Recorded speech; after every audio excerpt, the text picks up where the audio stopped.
Hi ಎಲ್ಲರಿಗೂ ನಮಸ್ಕಾರ. Welcome back to Sindhu Gowda YouTube channel. ಇವತ್ತು 5:30 to 6 o'clock ಆಗಿದೆ ಆಲ್ಮೋಸ್ಟು. ನಾನು ಇಲ್ಲಿ ಕಾಫಿ ಮಾಡ್ಕೊತಾ ಇದ್ದೀನಿ. ಆ್ಯಂಡ್ ನನಗೆ ಕಾಫಿ ಅಂದರೆ ತುಂಬ ಇಷ್ಟ ಸಹ. ನನಗಿಷ್ಟ ಆಗೋ ಥರ ನಾನು ಕಾಫಿ ಮಾಡ್ಕೊಂಡು ಕುಡಿದೆ ಅಂದರೆ ಇನ್ನೂ ಸ್ವಲ್ಪ ತುಂಬ ಇಷ್ಟ ಆಗುತ್ತೆ. ನಾನು ನನ್ನ ಮಗಳು ರೂಮಲ್ಲಿ ಕೂತ್ಕೊಂಡು ನಾನು ಬುಕ್ ಓದ್ಕೊಂಡು ಕಾಫಿ ಕುಡಿತಾ ಇದ್ದೀನಿ. ನಾನು ಆಲ್ಮೋಸ್ಟ್ ಬುಕ್ಸ್ ಓದ್ತಾ ಇರ್ತೀನಿ. ಲಾಕ್ಸಲ್ಲಿ ತೋರಿಸಿಲ್ಲ, ಅಪ್ಕಮಿಂಗ್ ಲಾಕ್ಸಲ್ಲಿ ತೋರಿಸ್ತೀನಿ. ನನ್ನ ಹತ್ರ ತುಂಬ ಬುಕ್ಸ್ ಇದೆ. ಯಾವ್ಯಾವ ಬುಕ್ಕು ಯಾವ್ಯಾವ ಥರ ಯೂಸ್ ಆಗುತ್ತೆ, ಓದಿದ್ರೆ ನಮಗೇನು ಯೂಸ್ ಆಗುತ್ತೆ ಅನ್ನೋದು ಸಹ ನಾನು ತೋರಿಸ್ಕೊಡ್ತೀನಿ ನಿಮಗೆ. ನಾನು ಬುಕ್ ಓದ್ತಾ ಇದ್ದೀನಿ ಅಂತ ಹೇಳಿ ನನ್ನ ಮುದ್ದು ರಾಜ್ಕುಮಾರಿನೂ ಸಹ ಬುಕ್ ಓದ್ತಾ ಇದ್ದಾರೆ. ಅವರು ಬುಕ್ಸ್ ಎಲ್ಲ ತೊಗೊಂಬಂದು ನೋಡಿಕೊಂಡು ಹೇಳ್ತಾ ಇದ್ದಾರೆ ನನಗೆ. ಅವ್ರಿಗೆ ಗೊತ್ತಿಲ್ಲದಿದ್ದೆಲ್ಲ ಬಂದು ಇದೇನು ಮಮ್ಮಿ ಅಂತ ಹೇಳ್ತಾರೆ. ಆಲ್ಮೋಸ್ಟ್ ಐಡೆಂಟಿಫೈ ಮಾಡ್ತಾರೆ ಎಲ್ಲನೂ. ಅಪ್ಕಮಿಂಗ್ ಲಾಗ್ಸಲ್ಲಿ ಅವರೆಲ್ಲ ಐಡೆಂಟಿಫೈ ಮಾಡೋದನ್ನು ಸ್ಮಾಲ್ ಕ್ಲಿಪ್ಪಿಂಗ್ಸಲ್ಲಿ ನಾನು ಆ್ಯಡ್ ಮಾಡ್ತೀನಿ. ನಾನಿಲ್ಲಿ ತುಂಬ ಬುಕ್ಸ್ ಇದೆ ನನ್ನ ಹತ್ರ. ನನಗೆ ಬುಕ್ಸ್ ಓದೋದಂದರೆ ತುಂಬ ಇಷ್ಟ. ನನ್ನ ಹಸ್ಬೆಂಡ್ ನನಗೆ ಬುಕ್ಸ್ ತುಂಬ ತೊಗೊಂಬಂದು ಕೊಡ್ತಾರೆ. ನಾನು ಬುಕ್ಸ್ ಬೈ ಮಾಡಲ್ಲ, ಬುಕ್ಸ್ ಓದ್ತೀನಿ. ಅವ್ರು ಬುಕ್ಸ್ ಓದಲ್ಲ, ಬುಕ್ಸ್ ಬೈ ಮಾಡ್ತಾರೆ. ಆ್ಯಂಡ್ ಇಲ್ಲಿ ನನ್ನ ಕಂದ ನೋಡಿ ಕೇಳ್ತಾ ಇದೆ ಇದೇನಿದು ಅಂತ ಎಲ್ಲ. ಆ್ಯಂಡ್ ಹಾಗೆ ನಾನು ನನ್ನ ಕಂದ ಇಬ್ಬರು ಬುಕ್ಸ್ ಓದ್ಕೊಂಡು ನಾನು ಕಾಫಿ ಕುಡ್ಕೊಂಡು ಬುಕ್ಸ್ ಓದ್ತಾ ಇದ್ದೆ. ಇನ್ನೊಂದು ಬುಕ್ಸ್ ಓದಿದ್ರೆ ತುಂಬ ನಾಲೆಡ್ಜ್ ಸಿಗುತ್ತೆ ಅಂತ ಹೇಳ್ತಾರೆ. ನಾಲೆಡ್ಜು ಸಿಗುತ್ತೆ ಆ್ಯಂಡ್ ಮೈಂಡ್ ಫುಲ್ ಮೆಚ್ಯೂರ್ಡ್ ಸಹ ಆಗುತ್ತೆ. ನಾವೆಷ್ಟು ಬುಕ್ಸ್ ಓದ್ತೀವಿ ಅಷ್ಟು ಸೈಲೆಂಟ್ ಆಗ್ತೀವಿ. ಅಲ್ಲಿ ಹೇಗೆ ಮಾತಾಡಬೇಕು ಅನ್ನೋದು ಗೊತ್ತಾಗುತ್ತೆ. ಮೈಂಡ್ ಮೆಚ್ಯೂರ್ಡ್ ಆಗುತ್ತೆ, ಬಿಹೇವಿಯರ್ ಚೇಂಜ್ ಆಗುತ್ತೆ. ಇದು ನನ್ನ ಎಕ್ಸ್ಪೀರಿಯನ್ಸು. ಎಷ್ಟು ಬುಕ್ಸ್ ಓದ್ತೀವೋ ಅಷ್ಟು ಚೇಂಜ್ ಆಗ್ತೀವಿ. ನನ್ನ ಮಗಳಿಗೆ ಇಲ್ಲಿ ನಾನು ಮಳೆ ಬರ್ತಾಯಿತ್ತು, ಅದಕ್ಕೆ ತೋರಿಸ್ತಾ ಇದ್ದೀನಿ. ನನಗೂ ತೋರಿಸಿ ಅಮ್ಮ ಅಂತ ಹೇಳಿದ್ರು, ಅದಕ್ಕೆ ತೋರಿಸ್ತಾ ಇದ್ದೀನಿ. ಮಕ್ಕಳಿಗೆ ಪ್ರತಿಯೊಂದು ಎಕ್ಸ್ಪೀರಿಯನ್ಸ್ ಮಾಡಿಸಿ ನನ್ನ ಮಗಳಿಗೆ ನಾನು ಎಲ್ಲದರಲ್ಲೂ ಇನ್ವಾಲ್ವ್ಮೆಂಟ್ ಮಾಡ್ಕೊತೀನಿ, ಎಲ್ಲದರಲ್ಲೂ ಎಕ್ಸ್ಪೀರಿಯನ್ಸ್ ಮಾಡ್ತೀನಿ. ಮನೆಗೆ ಬಂದಮೇಲೆ ಮ್ಯಾಂಗೋ ಕಟ್ ಮಾಡಿ ಕೊಡಿ ಅಕ್ಕಾಗೆ ತಾತಾಗೆ ಅಂತ ಕೇಳ್ತಾಯಿದ್ರು. ಆಮೇಲೆ ಮಾಡ್ತೀನಿ ಅಂತೇಳಿ ಡೈರೆಕ್ಟ್ ಕಿಚನ್ಗೆ ಹೋಗಿ ನಾನು ಡಿನ್ನರ್ಗೆ ಪ್ರಿಪೇರ್ ಮಾಡ್ಕೊತಾ ಇದ್ದೀನಿ. ಇಲ್ಲಿ ಆಲೂಗಡ್ಡೆ ಮತ್ತು ಆನಿಯನ್ಸ್ನ ಕಟ್ ಮಾಡ್ಕೊಳ್ತಾ ಇದ್ದೀನಿ ಫ್ರೈ ಮಾಡ್ಕೊಳಕ್ಕೆ. ನಾನಿವತ್ತು ಹುರುಳಿಕಾಳು ಬಸ್ಸಾರನ್ನ ರೆಡಿ ಮಾಡ್ಕೊಳ್ತಾ ಇದ್ದೀನಿ. 50% ಹುರುಳಿಕಾಳು ಕುಕ್ಕರಲ್ಲಿ ಬೇಯಿಸಿದ್ಮೇಲೆ ಮತ್ತೆ ಆಲೂಗಡ್ಡೆ ಹಾಕ್ಕೊಳ್ಳಿ. ಫಸ್ಟೇ ಹಾಕ್ಕೊಂಡ್ರೆ ತುಂಬ ಮೆತ್ತಗಾಗ್ಬಿಡುತ್ತೆ. ಆ್ಯಂಡ್ ಇಲ್ಲಿ ಒಂದು ಪ್ಯಾನ್ ಇಟ್ಕೊಂಡು ಆನಿಯನ್ನ ಟೊಮೊಟೊನ ಚೆನ್ನಾಗಿ ಡೀಪ್ ಫ್ರೈ ಮಾಡ್ಕೊಳ್ತಾ ಇದ್ದೀನಿ. ಆಮೇಲೆ ಇದ್ರ ಜೊತೆ ಒಂದು ಸ್ವಲ್ಪ ಹುಣಸೆ ಹಣ್ಣನ್ನು ಸಹ ಆ್ಯಡ್ ಮಾಡ್ಕೊಳ್ಳಿ. ಫ್ರೈ ಮಾಡೋದನ್ನು ಕೂಲಾಗಾಕ್ಬಿಟ್ಟು ಇಲ್ಲಿ ಕೊಬ್ಬರಿ ಕಟ್ ಮಾಡಿಕೊಂಡು ಕೂಲಾದಮೇಲೆ ಮಿಕ್ಸಿ ಜಾರ್ಗೆ ನಾವು ಫ್ರೈ ಮಾಡಿರೋದನ್ನೆಲ್ಲ ಹಾಕ್ಕೊಂಡು ಅದ್ರ ಜೊತೆ ನಾವು ಕೊಬ್ಬರಿ, ಕೊತ್ತಂಬರಿ, ಸಾಂಬಾರು ಪೌಡ್ರು, ಸ್ವಲ್ಪ ಚಿಲ್ಲಿ ಪೌಡ್ರ್ ಆ್ಯಡ್ ಮಾಡಿಕೊಂಡು ಜೀರಿಗೆ, ಅರಿಶಿನ ಪುಡಿ ಹಾಕ್ಕೊಂಡು ಗ್ರೈಂಡ್ ಮಾಡ್ಕೋಬೇಕು. ಅದಾದ ನಂತರ ಅದು ಗ್ರೈಂಡ್ ಆಗಲಿ. ಇಲ್ಲಿ ಹುರುಳಿಕಾಳು ಇನ್ನೂ ವಿಸಿಲ್ ಬಂದಿಲ್ಲ ಅಂತ ಹೇಳಿ ನಾನು ನುಗ್ಗೆಕಾಯಿ ಫ್ರೈ ಮಾಡೋಣ ಅಂತೇಳಿ ಕಟ್ ಮಾಡ್ಕೊಂಡಿದ್ದೀನಿ. ಅಷ್ಟರಲ್ಲಿ ಹುರುಳಿಕಾಳು ಬೇಯಿತು, ಅದನ್ನು ಒಗ್ಗರಣೆ ಹಾಕ್ಕೊಂಡು ಪಲ್ಯ ಮಾಡಿಕೊಂಡೆ ನಾನು. ತುಂಬ ಸಿಂಪಲ್ ಇದು. ಸಾಸಿವೆ, ಜೀರಿಗೆ, ಕರಿಬೇವಿನ ಸೊಪ್ಪು, ಸ್ವಲ್ಪ ಹುರುಳಿಕಾಳು ಬೆಂದಿರೋದನ್ನು ಹಾಕ್ಕೊಂಡು ಸಾಂಬಾರು ಪೌಡ್ರ್ ಹಾಕ್ಕೊಂಡು ಮಿಕ್ಸ್ ಮಾಡ್ಕೋಬೇಕು. ಇಲ್ಲಿ ಸಾಂಬಾರ್ಗೆ ಒಗ್ಗರಣೆ ಹಾಕ್ಕೊಳ್ತಾ ಇದ್ದೀನಿ. ಸೇಮು ಸಾಸಿವೆ, ಜೀರಿಗೆ, ಆಯಿಲೆಲ್ಲ ಹಾಕ್ಕೊಂಡು ರುಬ್ಬಿಟ್ಕೊಂಡೋದನ್ನು ಮಿಕ್ಸ್ ಮಾಡಿ ಹಾಕ್ಕೊಂಡು ನಾವು ಸ್ವಲ್ಪ ಬೇಯಿಸಿಟ್ಕೊಂಡಿರೋ ಕಾಳನ್ನ, ಸಾಂಬಾರನ್ನ, ನೀರನ್ನ ಅದರಲ್ಲಿ ಮಿಕ್ಸ್ ಮಾಡಿ ಹಾಕ್ಕೊಂಡ್ರೆ ತುಂಬ ಚೆನ್ನಾಗಾಗುತ್ತೆ. ನನ್ನ ಕಂದ ಆವಾಗಲೇ ಮಾವಿನಕಾಯಿ ಅಂತ ಕೇಳಿದ್ರಲ್ವ, ಅದಕ್ಕೆ ಕಟ್ ಮಾಡಿಕೊಡ್ತಾಯಿದ್ದೀನಿ. ಕಟ್ ಮಾಡಿದ ತಕ್ಷಣ ತೊಗೊಂಡೋಗಿ ನಮ್ಮ ಮಾವ ಅವ್ರಿಗೆ ಕೊಡ್ತಾಯಿದ್ದಾರೆ. ನೋಡಿ ನನ್ನ ಕಂದಾಗೆ ಮಾಡ್ತಾನೆ ನಾನು ಪಾತ್ರೆ ಎಲ್ಲ ತೊಳ್ಕೊಬಿಡ್ತೀನಿ, ಬೇಗ ಆಗುತ್ತೆ ಅಂತ. ಇಲ್ಲಿ ಪಾತ್ರೆ ಎಲ್ಲ ತೊಳ್ಕೊಂಡು ನಾನಿಲ್ಲಿ ಮತ್ತೆ ಅಡುಗೆ ಸ್ಟಾರ್ಟ್ ಮಾಡ್ಕೊಳ್ತಾ ಇದ್ದೀನಿ. ಬಸ್ಸಾರು ಮತ್ತು ಹುರುಳಿಕಾಳು ಪಲ್ಯ ಆಯ್ತಲ್ವ, ಈಗ ನಾನು ನುಗ್ಗೆಕಾಯಿ ಪಲ್ಯ ಮಾಡ್ಕೊಳ್ತಾ ಇದ್ದೀನಿ. ನುಗ್ಗೆಕಾಯಿ ಪಲ್ಯ ಅನ್ನೋದು ಜಸ್ಟ್ ಫ್ರೈ ಅಷ್ಟೇ. ಇದು ಸಾಂಬಾರಿಗೆ ಎಲ್ಲ ಹಾಕ್ಕೊಂಡು ಮಾಡ್ತಾನೆ ಇರ್ತೀನಿ. ಈ ಥರ ಫ್ರೈ ಆಗಿ ತಿನ್ನೋಕ್ಕೆ ಚೆನ್ನಾಗಿರುತ್ತೆ ಸೈಡಲ್ಲಿ ಅಂತ ಹೇಳಿ ಈ ಥರ ಮಾಡ್ಕೊಳ್ತಾ ಇದ್ದೀನಿ. ಇದನ್ನು ಒಂದು ಸ್ವಲ್ಪ ಆಯಿಲ್ ಹಾಕ್ಕೊಂಡು ಸಾಸಿವೆ, ಜೀರಿಗೆ ಹಾಕ್ಕೊಂಡು ಆನಿಯನ್ಸ್ ಹಾಕ್ಕೊಂಡು ಚೆನ್ನಾಗಿ ಫ್ರೈ ಮಾಡಿ ಸ್ವಲ್ಪ ಬ್ರೌನಿಷ್ ಆದಮೇಲೆ ಅದ್ರ ಜೊತೆ ನುಗ್ಗೆಕಾಯಿ ಹಾಕ್ಕೊಂಡು ಆಮೇಲೆ ಟೊಮೊಟೊ ಹಾಕ್ಕೊಂಡು ಉಪ್ಪು ಹಾಕ್ಕೊಂಡು ಚೆನ್ನಾಗಿ ಫ್ರೈ ಮಾಡ್ಕೊಳ್ತಾನೆ ಇರಬೇಕು. ಇದನ್ನು ಆಲ್ಮೋಸ್ಟ್ ಒಂದು 10 ಮಿನಿಟ್ಸ್ವರೆಗೂ ಫ್ರೈ ಮಾಡ್ತಾನೆ ಇರಬೇಕು. ಚೆನ್ನಾಗಿ ಫ್ರೈ ಮಾಡಿದ್ಮೇಲೆ ಅದನ್ನು ತುಂಬ ಡೀಪ್ ಫ್ರೈ ಮಾಡಿದ್ಮೇಲೆ ಅದು ಬೆಂದಿದ ತಕ್ಷಣ ನಮಗೆ ಗೊತ್ತಾಗ್ಬಿಡುತ್ತೆ. ನೋಡಿ ಇಷ್ಟು ಫ್ರೈ ಮಾಡಿದ್ಮೇಲೆ ಇನ್ನೂ ಬೆಂದಿಲ್ಲ, ಎಷ್ಟು ಚೆನ್ನಾಗಿ ಗ್ರೀನಾಗಿ ಕಾಣಿಸ್ತಿದೆ ಅಲ್ವಾ. ತುಂಬ ಚೆನ್ನಾಗಿ ಕುದೀಲಿ ಅಂತ ಹೇಳಿ ಅಷ್ಟರಲ್ಲಿ ನಾನು ಇದನ್ನು ಗ್ಯಾಸ್ ಮೇಲೆ ಇಟ್ಬಿಟ್ಟು ದೀಪ ಹಚ್ಚೋಣ ಅಂತ ಹೇಳಿ ದೇವರಿಗೆ ಒಂದು ಸ್ವಲ್ಪ ಈವ್ನಿಂಗ್ ಆಗಿತ್ತು ಅಂತ ಹೇಳಿ ದೀಪ ಸಹ ಹಚ್ಕೊಂಡೆ.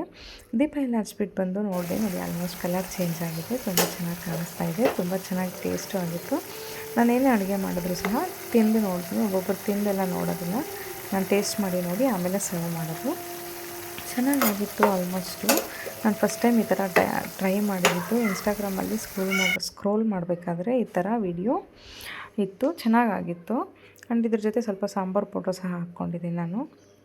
ಅಡುಗೆ ಎಲ್ಲ ಮಾಡಿದ್ಮೇಲೆ ನನ್ನ ಕಂದನ ಜೊತೆ ಟೈಮ್ ಸ್ಪೆಂಡ್ ಮಾಡಬೇಕಲ್ವ, ನೋಡೋಣ ಅಂತ ಹೇಳಿ ಈ ಥರ ಆಟ ಆಡ್ಸೋಣ ಅಂತೇಳಿ ಆಟ ಆಡಿಸ್ದೆ. ಫಾರ್ ದ ಫಸ್ಟ್ ಪ್ಲೇ ಮಾಡಿದ್ದು ನಾನು ಈ ಥರ ಚೆನ್ನಾಗಿ ಐಡೆಂಟಿಫೈ ಮಾಡಿಬಿಟ್ರು. ನನಗೆ ಫುಲ್ ಖುಷಿಯಾಗೋಯಿತು.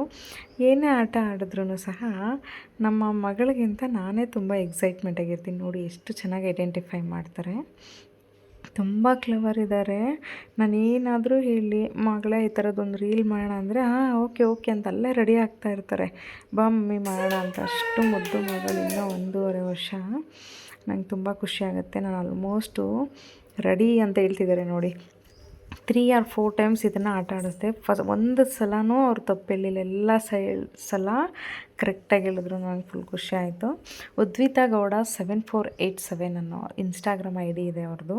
ಫಾಲೋ ಮಾಡಿ, ಲೈಕ್ ಮಾಡಿ, ಶೇರ್ ಮಾಡಿ, ಸಪೋರ್ಟ್ ಮಾಡಿ. ಇಲ್ಲಿ ನನ್ನ ಹಸ್ಬೆಂಡು ಅವ್ರಿಗೆ ಡಾಕ್ಟರ್ದು ಟೆಥೋಸ್ಕೋಪ್ ಕೊಟ್ಬಿಟ್ಟು ಹೋಗಿ ಚೆಕ್ ಮಾಡಮ್ಮ ಯಾರಿಗೆ ಮಾಡ್ತೀಯ ಅಂತ ಹೇಳ್ತಾಯಿದ್ರು. ಡೈರೆಕ್ಟ್ ಹೋಗಿ ನಮ್ಮ ಮಾವ ಅವ್ರ ಹತ್ರ ಹೋಗಿ ಚೆಕ್ ಮಾಡ್ತಾಯಿದ್ದಾಳೆ. ಏನೇನಾಗಿದೆ ನಿಮಗೆ ಹೇಳ್ತಾರೆ. ಅವ್ರ ಹತ್ರ ಇದೆ ಟ್ಯಾಬ್ಲೆಟ್ಸು, ಆ ಥರ ಟಾನಿಕ್ ಎಲ್ಲ ಅದನ್ನೆಲ್ಲ ಕೊಡ್ತಾರೆ. ನಾನು ಅದನ್ನೆಲ್ಲ ಕ್ಯಾಪ್ಚರ್ ಮಾಡಿಲ್ಲ. ನೋಡಿ ಎಷ್ಟು ಕ್ಯೂಟಾಗಿ ಚೆಕ್ ಮಾಡ್ತಾರೆ. ನಾನು ಆ್ಯಕ್ಚುಲಿ ಬಿಫೋರ್ ಲಾಗ್ಸು ನನ್ನ ಮಗಳು ತುಂಬ ಚಿಕ್ಕವರಿದ್ದಾಗಲೇ ಇಷ್ಟು ಚೆನ್ನಾಗಿ ಬಂದು ಚೆಕ್ ಮಾಡೋದು ಎಲ್ಲ ಮಾಡಿದ್ದಾರೆ. ನನ್ನ ಹೋಲ್ಡ್ ಫೋನಲ್ಲಿದೆ. ನೆಕ್ಸ್ಟ್ ಅಪ್ಕಮಿಂಗ್ ಲಾಗ್ಸಲ್ಲಿ ನಾನು ಅದನ್ನೆಲ್ಲ ಅಪ್ಲೋಡ್ ಮಾಡ್ತೀನಿ. ನನ್ನ ಮೆಮೊರೀಸ್ಗಾದರೂ ಯೂಟ್ಯೂಬಲ್ಲಿರುತ್ತೆ. ತುಂಬ ಅಂದರೆ ತುಂಬ ಮುದ್ದು. ಆ್ಯಂಡ್ ಅದೆಲ್ಲ ಮುಗಿದ್ಮೇಲೆ ಬಂದು ನನ್ನ ಹಸ್ಬೆಂಡ್ ಬಂದಿದ್ರಲ್ವ ಆಫೀಸಿಂದ. ಓಕೆ, ಆಲ್ಮೋಸ್ಟ್ 8:30 ಆಗಿತ್ತು. ಹಸ್ವಾಗಿತ್ತು ಪಾಪ ಅವ್ರಿಗೂ. ನಾನು ಅದಕ್ಕೆ ಬೇಗನೆ ಅಡುಗೆ ಮಾಡಿದ್ದೆ ಇವತ್ತು. ಬೇಗ ಮುದ್ದೆ ಮಾಡಿಬಿಡೋಣ ಅಂತ ಹೇಳಿ ಮುದ್ದೆ ಮಾಡ್ಕೊಳ್ತಾಯಿದ್ದೀನಿ. ಮುದ್ದೆ ಎಲ್ಲರೂ ಮಾಡ್ತಾರೆ, ಬಟ್ ನನಗೆ ಮದುವೆ ಆಗಿ ಮುಂಚೆ ಏನೂ ಬರ್ತಾ ಇರಲಿಲ್ಲ. ನಾನು ಹೇಗಪ್ಪ ಮುದ್ದೆ ಮಾಡೋದು, ಹೇಗಪ್ಪ ಚಿಕನ್ ಮಾಡೋದು, ಹೇಗಪ್ಪ ನಾನು ಮಟನ್ ಮಾಡೋದು ಅಂತ ನಾನು ತುಂಬ ನಮ್ಮ ಮಮ್ಮಿನ ಕೇಳ್ತಿದ್ದೆ, ಹೆಂಗೆ ಮಾಡ್ತಾರಮ್ಮ ಅಂತ. ಬಟ್ ಇವತ್ತು 100 ಮೆಂಬರ್ಸ್ ಬಂದರೂ ನಾನು ಅಡುಗೆ ಮಾಡ್ತೀನಿ. ಅಷ್ಟು ಎಬಿಲಿಟಿ ನನಗಿದೆ. ಆ್ಯಂಡ್ ಇಲ್ಲಿ ನಾನು ಮುದ್ದೆನ ಸಿಂಪಲಾಗಿ ಮಾಡೋದು. ಯಾರಿಗಾದರೂ ಬೇಕಂದರೆ ಕಮೆಂಟ್ ಮಾಡಿ. ವೆರಿ ಸಿಂಪಲ್ಲಾಗಿ ತುಂಬ ಸಾಫ್ಟಾಗಿ ಮಾಡೋದು ನಾನು ಹೇಳ್ಕೊಡ್ತೀನಿ. ಅದೆಲ್ಲ ಮಾಡ್ತಾ ಮಾಡ್ತಾ ಪ್ರಾಕ್ಟೀಸ್ ಆಗುತ್ತೆ. ಆ್ಯಂಡ್ ನಾನಿಲ್ಲಿ ಸ್ವಲ್ಪ ಮುದ್ದೆನ 2 ಲೋಟ ನೀರು ಹಾಕ್ಕೊಂಡಿದ್ದೀನಿ. ಆಲ್ಮೋಸ್ಟು 3 ಮುದ್ದೆ ಆಗುತ್ತೆ ಇದರಲ್ಲಿ. ಸಣ್ಣಕ್ಕೆ ಮಾಡೋದು ನಾವು, ದೊಡ್ಡದಾಗಿ ಮಾಡಲ್ಲ. ಅದರೊಂದು ಸ್ವಲ್ಪ ತುಪ್ಪ ಹಾಕ್ಕೊಂಡ್ರೆ ತುಂಬ ಸಾಫ್ಟ್ನೆಸ್ ಚೆನ್ನಾಗಿ ಬರುತ್ತೆ, ಕೈಗೂ ಅಂಟೋದಿಲ್ಲ.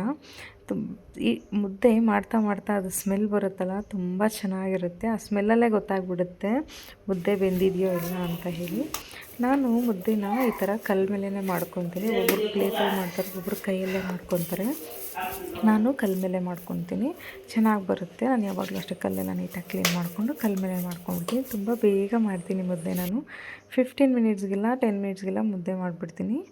ನೋಡಿ ಎಷ್ಟು ಚೆನ್ನಾಗಿ ಬಂದಿದೆ ಮುದ್ದೆ ತಿನ್ಬೇಕು, ಡೈಲಿ ಗಟ್ಟಿಯಾಗಿರ್ತಾರೆ. ನಮ್ಮ ಡ್ಯಾಡಿ ಒಂದು ಮಾತು ಹೇಳ್ತಿದ್ರು, ಹೊಟ್ಟೆ ತುಂಬ ಮುದ್ದೆ ತಿನ್ನಬೇಕು, ಬಾಯಿ ತುಂಬ ಅನ್ನ ತಿನ್ನಬೇಕು ಅಂತ. ಅದರ ಅರ್ಥ ಹೊಟ್ಟೆ ತುಂಬ ಮುದ್ದೆ ತಿಂದು ಬಾಯಿ ರುಚಿಗಷ್ಟೇ ಅನ್ನ ತಿನ್ನಬೇಕು ಅಂತ. ಯಾವಾಗಲೂ ನೆನಪಾಗುತ್ತೆ ನನಗೆ. ಡೈಲಿ ಮುದ್ದೆ ಮಾಡಿದ್ರು ಡೈಲಿ ನಮ್ಮ ಡ್ಯಾಡಿ ಹೇಳಿದ ಮಾತು ನೆನಪಾಗ್ತಾ ಇರುತ್ತೆ. ಓಕೆ, ನಾನು ಅಡುಗೆ ಎಲ್ಲ ಮಾಡಿದ್ಮೇಲೆ ಇಲ್ಲಿ ಊಟನ ಕೊಡ್ತಾಯಿದ್ದೀನಿ. ಆಲ್ಮೋಸ್ಟು 9 o'clock 8:30ಗೆಲ್ಲ ನಾನು ಊಟ ಕೊಟ್ಬಿಡ್ತೀನಿ. ನಮ್ಮ ಅವ್ರಿಗೆ ಆಲ್ಮೋಸ್ಟ್ ಏಜ್ ಆಗಿದೆಯಲ್ವ, ಊಟ ಎಲ್ಲ ಮಾಡಿಬಿಡಲಿ ಬೇಗ, ಆಮೇಲೆ ಸ್ವಲ್ಪ ಓಡಾಡಲಿ. ನಾನು ನಮ್ಮ ಮಾವಾಗೆ ಊಟ ಆದಮೇಲೆ ಓಡಾಡಬೇಕು ಸ್ವಲ್ಪ ಹಾಗೆ ಹೀಗೆ ಅಂತೆಲ್ಲ ಹೇಳಿ ತುಂಬ ಸಿಸ್ಟಮ್ಯಾಟಿಕ್ಕಾಗಿ ಇಟ್ಕೊತೀನಿ. ಇಲ್ಲಿದ್ದರೆ ಅವ್ರು ಹಳ್ಳಿಯಲ್ಲಿದ್ದರೆ ಹೇಗಿರ್ತಾರೋ ಗೊತ್ತಿಲ್ಲ. ಸ್ಟ್ರಾಂಗಾಗೇನೋ ಇದ್ದಾರೆ. 75 years ಓಲ್ಡ್ ಆಗಿರೋದಕ್ಕೆ ತುಂಬ ಪಾಪ ಬೇಜಾರಾಗುತ್ತೆ. ನಾನು ಏನೇನು ಮಾಡಿದ್ದೀನಿ ನೋಡಿ, ಮುದ್ದೆ, ಸಾಂಬಾರು, ನುಗ್ಗೆಕಾಯಿ ಪಲ್ಯ, ಹುರುಳಿಕಾಳು ಪಲ್ಯ, ಸ್ವಲ್ಪ ಸಾಂಬಾರಿಗೆ ತುಪ್ಪ ಎಲ್ಲ ಹಾಕಿ ಕೊಡ್ತಾಯಿದ್ದೀನಿ. ಇಲ್ಲಿ ಹೇಗಿದೆಪ್ಪ ಅಂತ ಕೇಳಿದ್ರೆ ಓಕೆ ಚೆನ್ನಾಗಿದೆ ಅಂತಾರೆ. ನಾನು ಆ ಥರ ಮಾತಾಡ್ತೀನಿ ಅಂತ ಹೇಳಿ ಡೀಪಾಗಿ ಕೇಳ್ತಾ ಇದ್ದೆ ನಾನು. ಅದರಲ್ಲಿ ಉಪ್ಪು ಒಂಚೂರು ಜಾಸ್ತಿ ಆಗಿದೆ ನುಗ್ಗೆಕಾಯಿ ಪಲ್ಯಗೆ, ಇದು ಓಕೆ ಚೆನ್ನಾಗಿದೆ ಹುರುಳಿಕಾಳು ಪಲ್ಯ ಸಾಂಬಾರು ಅಂತ ಹೇಳಿದ್ರು. ನಾನು ಏನೇ ಅಡುಗೆ ಮಾಡಿದ್ರು ನಮ್ಮ ಮಾವನಿಗೆ ರಿವ್ಯೂಸ್ ಕೇಳ್ತಾನೆ ಇರ್ತೀನಿ, ಹೇಗಿದೆ ಅಂತ. ಬಿಕಾಸ್ ಅವ್ರು ಪರ್ಫೆಕ್ಟಾಗಿ ಹೇಳ್ತಾರೆ, ಇದು ಹಿಂಗೆ ಆಗಿದೆ, ಇದು ಹೀಗೆ ಇಲ್ಲ ಅಂತ. ಎಲ್ಲ ಅಡುಗೆಗಳು ಅಷ್ಟೇ ಟೇಸ್ಟ್ ತುಂಬ ಚೆನ್ನಾಗಿ ಹೇಳ್ತಾರೆ. ಅವ್ರಿಗೆ ಫಸ್ಟ್ ಊಟ ಕೊಟ್ಬಿಟ್ಟು ನನ್ನ ಹಸ್ಬೆಂಡ್ಗೆ ಊಟ ಮಾಡಿಬಿಡಿ, ಯಾವಾಗಲೂ ಲೇಟಾಗಿ ಮಾಡ್ತೀರಾ ಅಂತ ಹೇಳಿ ಸ್ವಲ್ಪ ಜೋರೆಲ್ಲ ಮಾಡಿ ಊಟ ಕೊಡ್ತಾಯಿದ್ದೀನಿ ಇವತ್ತು. ಯಾಕೆ ಅಂದರೆ ಯಾವಾಗಲೂ ಅಷ್ಟೇ ಫೋನ್ಸ್ ಯಾವುದಾದ್ರೂ ಬರುತ್ತೆ ಕಂಪನಿದು, ಅವ್ರದ್ದೇನೋ ಫೋನ್ ಇರುತ್ತೆ, ಊಟನೇ ಮಾಡಲ್ಲ ಕರೆಕ್ಟ್ ಟೈಮ್ಗೆ. ಅದಕ್ಕೆ ನಾನು ಹೇಳಿದ್ದೀನಿ, ಇನ್ಮೇಲೆ 8:30ಗೆ ಊಟ ಮಾಡಬೇಕು ನೀವು ಅಂತ. ಓಕೆ ಅಂತ ಹೇಳಿದ್ದಾರೆ. ಅವ್ರಿಗೂ ಊಟ ಎಲ್ಲ ಕೊಡ್ತಾಯಿದ್ದೀನಿ ನೋಡಿ. ನಮ್ಮ ಹಸ್ಬೆಂಡ್ಗೆ ಈ ಥರ ಎಲ್ಲ ಮುದ್ದೆಗೆ ತುಪ್ಪ ಹಾಕ್ಕೊಟ್ರೆ ತುಂಬ ಇಷ್ಟಪಡ್ತಾರೆ. ನನಗೂ ಈ ಥರ ನನ್ನ ಹಸ್ಬೆಂಡ್ಗೆ ಯಾವಾಗಲೂ ವೆರೈಟಿ ಫುಡ್ಸ್ನ, ನಮ್ಮ ಇಂಡಿಯನ್ ಫುಡ್ಸ್ನೆಲ್ಲ ಟ್ರೈ ಮಾಡಿ ಕೊಡಬೇಕು ಅಂತಲೇ ನನಗೂ ಇಷ್ಟ. ಬೇರೆ ಫುಡ್ಸ್ನೆಲ್ಲ ಟ್ರೈ ಮಾಡ್ತಾನೆ ಇರ್ತೀನಿ, ಬಟ್ ನಮ್ಮ ಇಂಡಿಯನ್ ಫುಡ್ಸು ನನಗೆ ಬರುತ್ತೆ ಇಲ್ಲ, ತುಂಬ ಜಾಸ್ತಿ ನನಗೆ ಬರುತ್ತೆ, ಕಡಿಮೆ. ಎಲ್ಲ ಫುಡ್ಡು ಟ್ರೈ ಮಾಡಬೇಕು ಅಂತ ನನ್ನ ಆಸೆ. ಆ್ಯಂಡ್ ಇಲ್ಲಿ ನಾನು ಊಟ ಕೊಟ್ಟೆ. ನನ್ನ ಮಗಳು ಊಟ ಕೊಡಬೇಕು ನಮ್ಮ ಹಸ್ಬೆಂಡ್ಗೆ. ನಾನು ಕೊಟ್ಬಿಟ್ಟೆ ಅಲ್ವಾ, ಗಲಾಟೆ ಮಾಡ್ತಿದ್ದಾಳೆ ಬಂದು. ಅದಕ್ಕೆ ನುಗ್ಗೆಕಾಯಿ ಪಲ್ಯ ನೀನು ಕೊಡಮ್ಮ, ಅದಕ್ಕೆ ಅದು ಸಾಂಬಾರು ಚೆಲ್ಬಿಡುತ್ತೆ ಅಂತ ಹೇಳಿ ನನ್ನ ಕಂದನಿಗೆ ಕೊಡ್ತಾಯಿದ್ದೀನಿ ನೋಡಿ. ನೀವು ಪ್ರತಿ ಲಾಗ್ಸಲ್ಲೂ ಅಬ್ಸರ್ವ್ ಮಾಡ್ತಿರ್ಬೇಕು, ಅವ್ರ ತಂದೆಗೆ ತೊಗೊಂಡೋಗಿ ಊಟನ ನನ್ನ ಕಂದನೇ ಕೊಡೋದು. ಇಲ್ಲಿ ನಾನು ಊಟ ಮಾಡ್ತಾಯಿದ್ದೀನಿ, ನಮ್ಮ ಪಲ್ಲವಿಗೆ ಊಟ ಕೊಟ್ಟೆ. ಇದು ಈವ್ನಿಂಗ್ ಟು ನೈಟ್ ರೂಟೀನ್ ಆಗಿತ್ತು. ಸಿಂಧು ಗೌಡ ಯೂಟ್ಯೂಬ್ ಚಾನಲ್ನ ಲೈಕ್ ಮಾಡಿ, ಶೇರ್ ಮಾಡಿ, ಕಮೆಂಟ್ ಮಾಡಿ, ಸಬ್ಸ್ಕ್ರೈಬ್ ಮಾಡ್ಕೊಳ್ಳಿ. Thank you for watching.